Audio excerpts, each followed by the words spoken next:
Ilmancha Elokeinu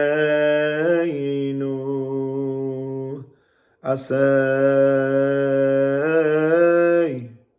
V'lo lanu Re'ei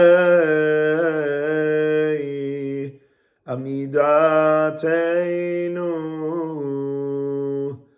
Dalim Vereikim.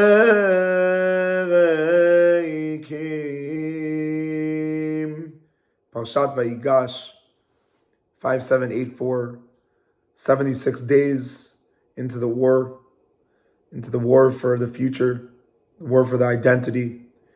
Lemancha Hashem Elokeinu. We're realizing that we have to really understand that this is painful for Hashem, and that we have to demand for Hashem for Himself to bring back the shlimut, to bring back the completion. And in Parshat Vayigash, it's a question that we want to already ask now. We all see and we all experience that Am Yisrael is in a different state of mind. Some of us might have heard the voice note from the mother of Chaim, if I remember the name right, if that's the last name or the first name. And she's speaking to the actual soldiers that mistakenly shot her own son.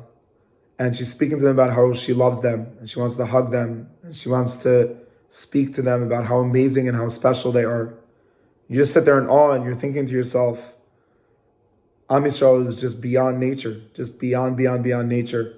And how much we have to admire every single soldier, every single mother, every single father, every single family, so much to be exploding about. And the question obviously that people are already raising, what about tomorrow? Meaning, what about Bezrat Hashem, when we've done everything and everything is complete, and we've really safened the future of Am Yisrael? What happens the next day? And it's a question sometimes that we wait to ask after, but maybe we could ask it now. And I think in Parshat Vayigash, we could find an answer.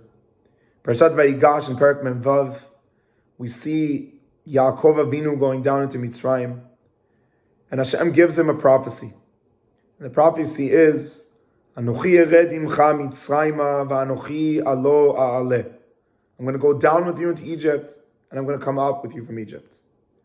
Now the context of this is very important, because we have to realize that this is the last time Hashem is going to speak until Shemot Perek Gimel in the Sneh, which might seem close, but that's another 250, maybe 270 years till any Jewish person is going to hear godly words. These are the last words that are going to guide them throughout all the misery, all the pain, all the challenge.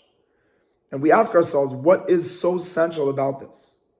And I think two of the things that we could see here is the appearance of the word Anochi.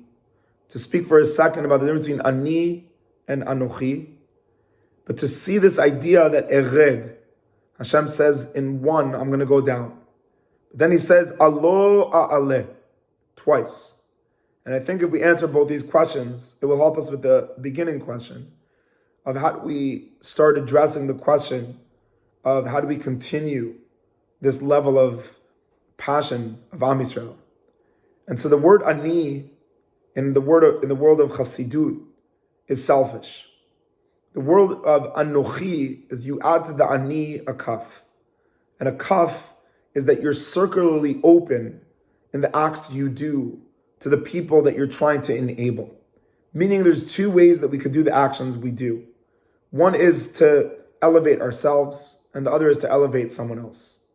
Anochi, Hashem says, listen, just like the first word that Hashem reveals, Anochi Hashem Elokecha, to open up Ma'amad Har Sinai, that Hashem essentially only does one thing, which is give.